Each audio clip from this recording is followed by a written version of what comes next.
Ouça agora uma palavra de vitória com o pastor Jorge Stutz. Vamos trabalhar então, vamos falar do reino. Nós vamos então falar sobre Lucas, Evangelho de Jesus Cristo segundo Lucas, aleluia. Quero dizer para você algo bem importante e bem fundamental, aleluia. Estão ouvindo bem aí atrás? Amém. Algo fundamental, discipulado. Nós estamos falando sobre discipulando como Jesus. Então, hoje eu vim aqui conversar com vocês sobre esse assunto, tá bom? Discipulado é fundamental por quê? Porque o discipulado forma. O discipulado contribui muito para o crescimento espiritual do cristão, do homem de Deus, da mulher de Deus. Então, discipulado no princípio da fé, no começo da caminhada, fundamental muito mais ainda, porque constrói os alicerces. Quantas pessoas você conhece que passou por você caminhando pela fé e hoje já não estão? Quantas pessoas que não construíram o alicerce? Quantos pregadores já vieram nesse altar para falar de alicerce, de sapata, de coluna, de vigamento, de força, de vigor? Isso é o alicerce. No mundo espiritual é fundamental que o homem tenha isso. Por quê? Porque senão será como uma folha seca, fácil de ser levado pelo vento. Quantas pessoas você conhece que era fervorosa, e hoje se apostataram da fé? Quantos homens de Deus, mulheres, você ouviu pregar com fogo, com ousadia, com autoridade, que hoje estão em bares, que hoje estão nas ruas, que hoje estão em bocas, que hoje estão nas noites? O alicerce. O discipulado, ele é fundamental para o crescimento do cristão. Para aquele que tem o coração como a terra boa, recebe, faz brotar, faz nascer. Então eu tenho convicção plena de que se você está aqui hoje, reservou esse tempo, é porque você se sente atraído por essa graça, por essa presença, por esta unção. Senão não veria. Os tempos corridos como nós estamos vivendo, todos estão pregando agora. A pregação do momento é essa. É a ligeireza, é a pressa como o sistema está rodando. Os dias estão sendo abreviados, porque se não fosse assim, nem os escolhidos suportariam. Notem que é janeiro e já é dezembro. Notem isso. Notem que ontem nós fizemos seu aniversário de 20, agora já vamos fazer de 50.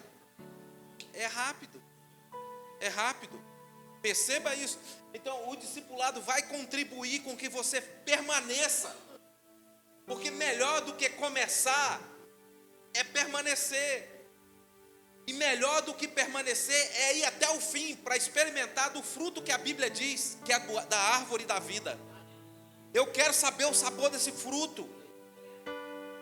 Então, tudo isso só vai funcionar e só vai dar certo se você tiver a base, discipulado eficaz e a certeza de que Jesus Cristo está vindo. Certo? Então, eu quero compartilhar com você aqui, em rápidas palavras, Lucas 9. Pode falar.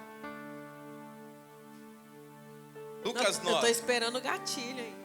Lucas 9. Projeta aqui pra gente. 9:23. Esse aqui é o ponto de partida para o discipulado eficaz. Ó, tá aí. Lucas 9:23. Jesus diz: se alguém quer vir após mim, negue-se a si mesmo e tome cada dia a sua cruz e siga-me. Ó, existe 3 vertentes aqui nesse verso. 3 níveis de profundidade de conhecimento. Perceba que Jesus pregando, ele disse: se alguém quiser vir após mim. Você vai entender que isso parte de nós. Através da ajuda do Espírito Santo, da ministração do Espírito Santo dentro do homem, nós vamos sentir esse desejo. Porque Jorge antigo, a velha criatura, por si só, não nasceria esse desejo de ir até Cristo. Mas quando o Espírito Santo ministra, eu me lembro muito bem que quando eu andava por caminhos tortos, eu comecei a sentir algo estranho, diferente, esquisito dentro de mim, que nunca outrora eu tinha sentido. Eu me encontrando em lugares de trevas, eu percebia, tem alguma coisa estranha dentro de mim, no meu interior. Porque a partir daquele momento ali, eu comecei a desprezar esses prazeres, esses momentos, dava alegria, por causa dessa voz que gritava aqui dentro. Essa voz fez eu entender que eu precisava ir até Cristo, mas eu precisava tomar uma decisão, mas eu precisava tomar uma atitude. Eu entendo ali que o Senhor Jesus Cristo estava começando a me discipular. O Espírito Santo estava começando a mexer na minha estrutura. Entende? A mexer no meu interior. Jesus disse: se alguém quiser vir após mim, isso parte de nós. Isso tem que partir do homem. Porque se ele for sensível ao Espírito Santo, certamente ele ouvirá a voz de que alguém quer mostrar para ele um novo e vivo caminho, perfeito, agradável, gostoso, bom de caminhar, porque o jugo é leve e o fardo é suave. Por isso que quando alguém volta para Cristo e consegue sacudir o jugo que estava imposto por Satanás, se sente livre, se sente solto, se sente suave, se sente leve, porque ele espanou o jugo, tirou a carga, tirou o fardo, e agora ele é livre para adorar. Você vê nos banners, homens de mãos abertas, dizendo: eu sou livre, o Senhor Jesus me socorreu, o Senhor Jesus me curou, me salvou, me libertou, e me mostrou um novo e vivo caminho. Isso que é o gostoso. Então, quando eu passei a sentir isso, eu percebi logo então que o Senhor Jesus, através do Espírito Santo, através também da boa mão de Deus, estava começando a me discipular e mexer na minha estrutura. Então, se alguém, cadê o verso? Se alguém quiser vir após mim, isso vai partir de nós. E se isso já aconteceu em você, que eu creio que sim, se alguém quer vir após mim, se isso já aconteceu em você, é claro que sim, você tem que dar o seu melhor. Esse é um ponto chave da caminhada cristã. Você tem que dar o seu melhor. Nós fazíamos isso em todos os lugares que íamos. Eu já saí para a festa de carnaval e chegava lá, os colegas faziam questão de sempre dar o melhor. Eu já vi bruxaria em encruzilhada e já pude perceber que o que estava ali era o melhor. Eu já vi testemunho de crente convertido pelo sangue do Cordeiro, de que um tempo passou nas trevas e que Satanás só aceitava se era o melhor. Como é que eu quero andar após Cristo de qualquer maneira, de qualquer jeito, da forma que me agrada? Graças a Deus que aqui nessa igreja não tem ninguém assim, mas eu vejo gente assim. Você acha que tem alguém aqui assim? Não, aqui não tem não. Aqui não tem. Então, graças a Deus que aqui não tem ninguém assim.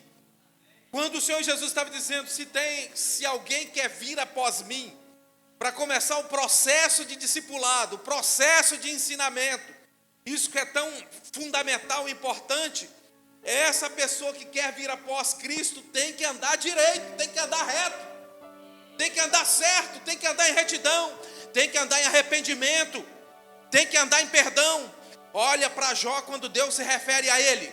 Jó, homem íntegro,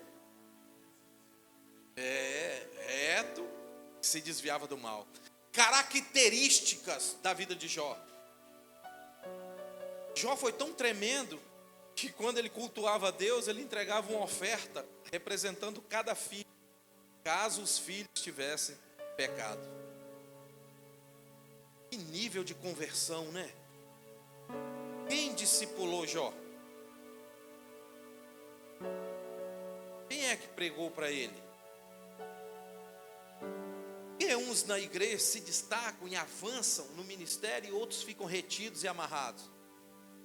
Por que uns na igreja resolvem problemas e outros dão problema? Podemos ver o seguinte, achei um gatilho aí. Começa dizendo, se alguém quiser, significa que o Senhor Jesus não força ninguém. Entende? Ele não te força e nem forçou nenhum discípulo a segui-lo. A pergunta é, se você quiser vir. A palavra do Senhor diz, eis que eu estou à porta e bato. Se você abrir a porta do seu coração, eu entrarei.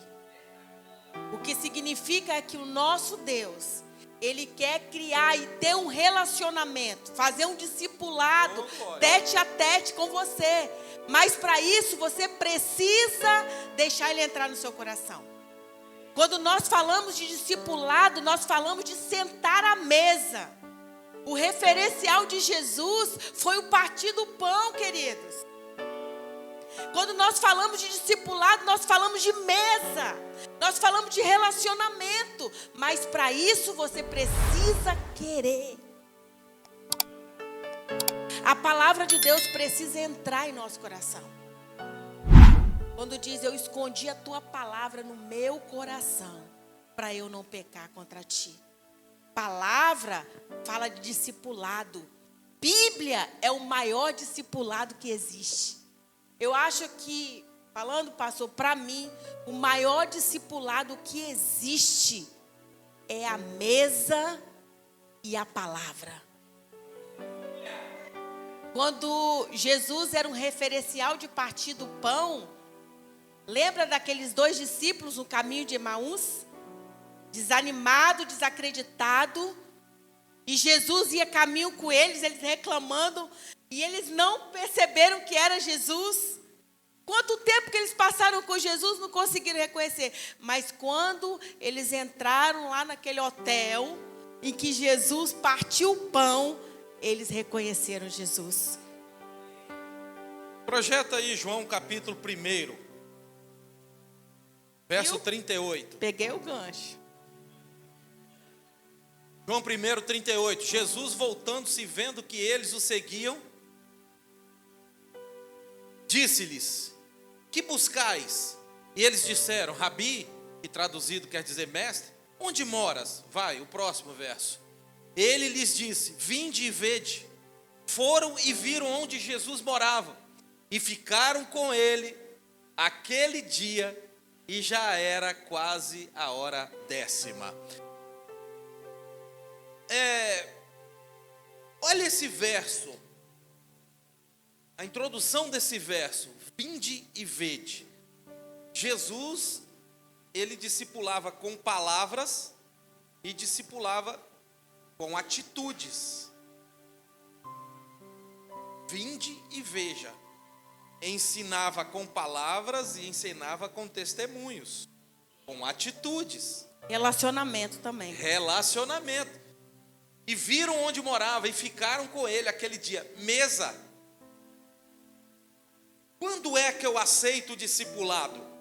Quando eu mergulho dentro de João, capítulo 13, verso 35. Olha o que diz.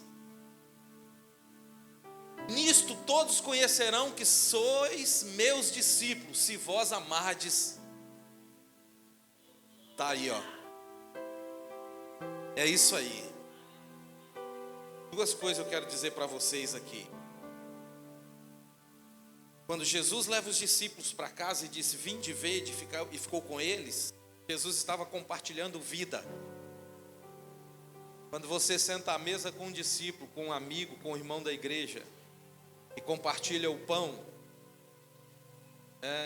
participa daquele maná, você está compartilhando vida. Como é que Jesus discipulava? Sentando à mesa também. Pastor, e quando a Bíblia diz que se você abrir o seu coração, ele vai entrar e ceiar, a Bíblia diz ceiar, fala de mesa. Então, o discipulado maior é quando nós criamos esse relacionamento de Deus para conosco e de nós para com o nosso próximo. Não tem discipulado se não houver mesa, sabe?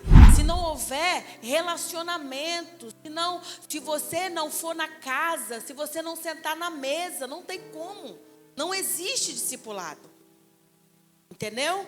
Porque discipulado fala de relacionamento. Se o próprio Jesus disse, se você abrir, eu vou entrar, eu vou ceiar com você, eu vou sentar na mesa. Você vai saber tudo de mim, eu vou saber tudo de você. Entende? Eu acho isso sobrenatural, porque pessoas importantes são essas que sentam à tua mesa. E a Bíblia diz que o teu irmão é importante. Isso Jesus discipula assim. Lembra que você vai ver muitas vezes Jesus tendo trabalho com os 12. Olhe para mim, dobre a sua atenção. 12. Nós estamos falando do mestre Jesus lidando com 12 homens. Teve dificuldade, teve trabalho.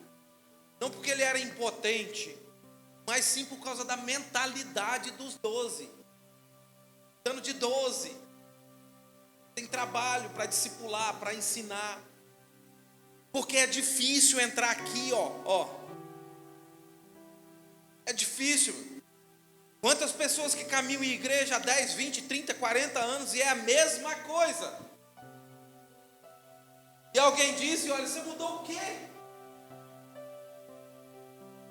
Jesus está diante de 12 e na maioria das vezes é compartilhando do pão. É compartilhando da mesa. Discipulando dessa maneira. Abaixa um pouquinho o microfone, por favor. Então, na maioria das vezes dessa maneira, porque assim nós compartilhamos vida. O verso que nós lemos de Lucas 9, 23, por favor.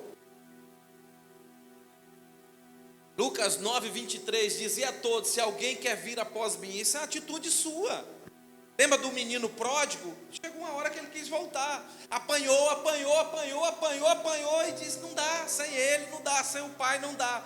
Distante da casa do meu pai não dá. Então, mas precisou apanhar muito para poder voltar. E nós somos tão diferentes assim? Quanta coisa você sofreu. Mas graças a Deus que uma hora voltou ao Pai.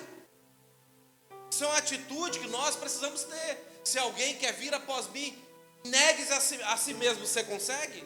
Fala. Negue-se a si mesmo. Você consegue? Negar essa raiva que você tem quando alguém fala alguma coisa e te, sei lá, na sua mentalidade que te ofendeu?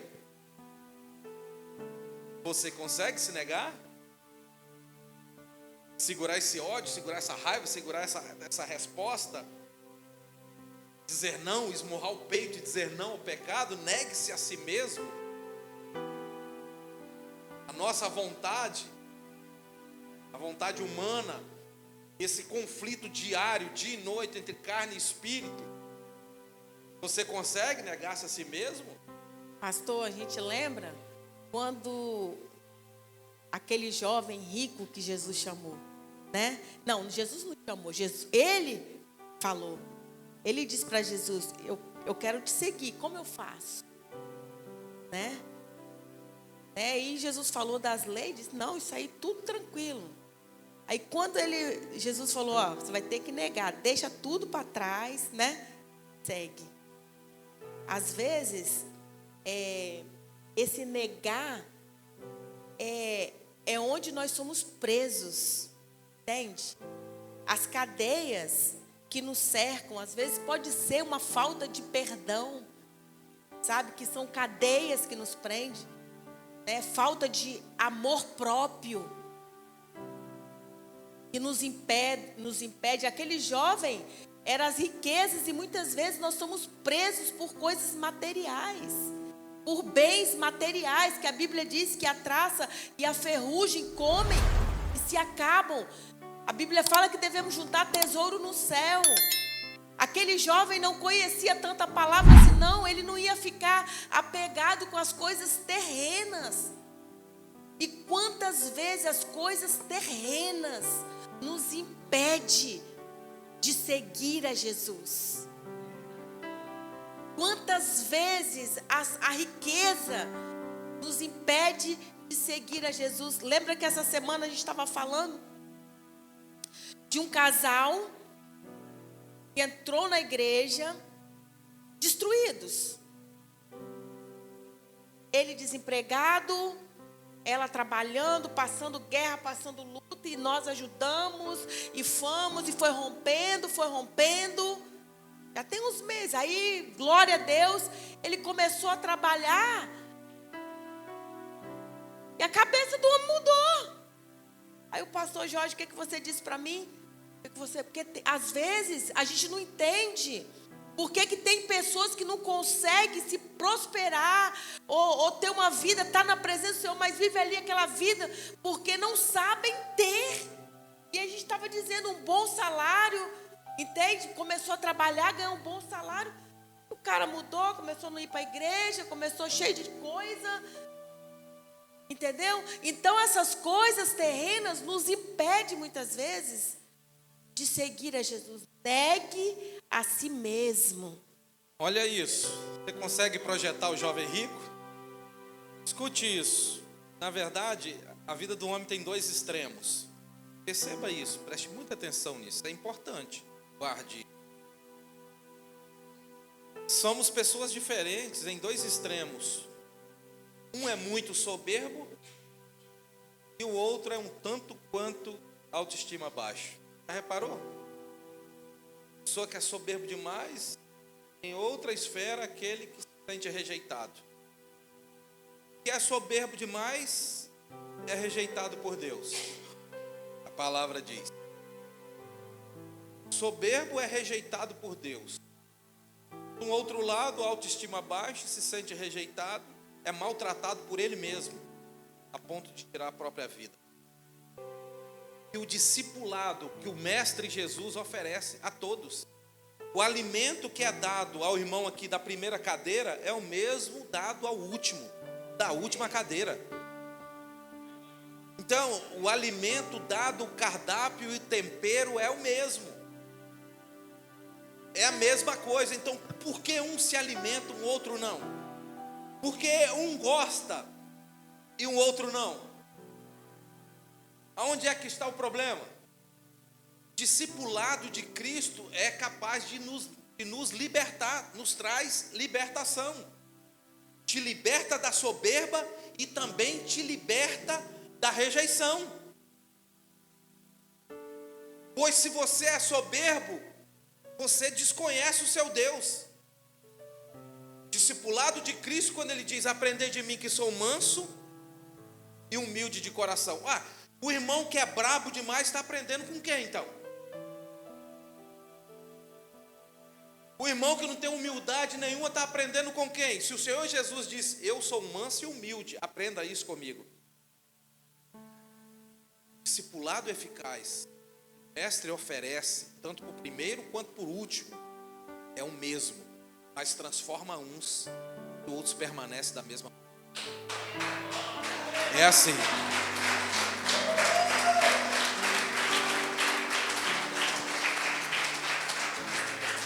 Quando eu comecei a caminhar na fé, menino, eu tinha um pastor que se chamava Jair. Depois um outro que se chamava Carlos Augusto. Eu me lembro bem, eu tinha tanta alegria no coração. Por isso, moça, por isso, faz favor. Por isso, que todas as vezes que eu vou fazer algo para o mestre, por mais suor que eu derrame, por mais forças que eu vou ali, qual é a palavra que eu vou empregar, por mais dificuldade que tenho, meu interior, eu sempre falo, é pouco. Por mais que eu faça, ainda é pouco. Porque eu sei de onde Ele me tirou. Eu sei aonde a mão forte dele me buscou, me resgatou. Qualquer coisa que fizermos é pouco. Eu fico vendo gente, eu conheço um varão, pasme se você quiser, lá no interior do estado, varão de compromisso, varão entregue como oferta de libação no altar, varão que o pastor podia contar, do nada, deu uma doideira nele e ele desviou. Eu não acreditei. Aquele. Aí um dia eu fui lá, falei, não pode, isso não pode ser verdade. Fui conversar com ele. Quando eu fui conversar com ele, completamente diferente.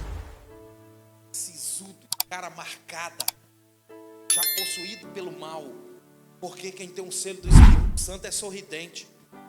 Quem olha para você tem que ver o brilho, tem que ver a marca, tem que ver o selo. Como é que pode eu ser um cristão que não tem um sorriso, que não tem uma palavra, que não tem uma saudação, lá na empresa, na faculdade, no colégio? Porque se eu me comporto assim, eu sou reprovado. O discipulado do mestre não me permite isso. E eu fui conversar com ele, ele começou, completamente diferente, foi até grosso comigo. Não, eu dei foi muito dinheiro para aquela igreja. Eu dei foi muita oferta para aquela igreja. Ele estava procurando um meio de ir lá e pegar de volta. Eu falei, Jesus. Gente que faz alguma coisa para o reino, batendo no peito. Eu fiz. Tudo que você fizer é pouco. Olha o endereço para onde você estava caminhando. Olha para onde você estava indo, para a eternidade. Hoje não, hoje você é de Deus, hoje você é da luz, hoje você tem o nome escrito no livro da vida. Hoje você é comprado, remido, resgatado, importante, separado. Hoje você tem chamado, você tem unção, você tem autoridade, você tem graça. Você tem o poder de Deus.